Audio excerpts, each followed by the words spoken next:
محترم سامعین السلام علیکم۔ سفید کپڑوں کو دوبارہ چمکدار بنائیں، وہ بھی کسی مہنگے واشنگ پاؤڈر کے بغیر، صرف اس گھریلو نسخے کی مدد سے اور کپڑوں کی رونق واپس لائیں۔ مردوں کو خاص طور پر سفید رنگ کے کپڑے بہت پسند ہوتے ہیں، لیکن خواتین کے لیے وہی سفید کپڑے پریشانی کا باعث بن جاتے ہیں جب ان پر داغ دھبے اور نشانات پڑ جاتے ہیں۔ کبھی سالن کی چھینٹ تو کبھی گاڑی کا آئل، کبھی بچوں کی شرٹس پر چاکلیٹ کے ضدی نشانات، جس سے ان سفید کپڑوں کی چمک کو برقرار رکھنا قدرے مشکل ہوتا ہے۔ مہنگے سے مہنگے واشنگ پاؤڈر بھی ضدی نشانات کو ختم نہیں کر پاتے، لیکن اگر آپ چاہتی ہیں کہ آپ کا خرچہ بھی کم ہو اور یہ سفید کپڑے بھی چمک کر نئے جیسے ہو جائیں تو پھر بتائے گئے اس نسخے کو استعمال کریں۔ آپ کو واضح فرق خود ہی دکھائی دے گا۔ ایک بالٹی پانی میں 4 چمچ بیکنگ سوڈا شامل کریں، اس کو اچھی طرح مکس کریں۔ اب اس بالٹی میں سفید کپڑے ڈالیں اور تقریباً 8 گھنٹے بھیگے رہنے دیں۔ بعد میں کپڑوں کو سادے پانی سے دھو لیں۔ واہ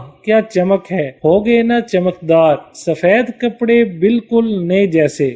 ویڈیو اچھی لگے تو لائک، شیئر اور چینل کو سبسکرائب کرنے کے ساتھ کمنٹ باکس میں اپنی رائے کا اظہار کرنا نہ بھولیں۔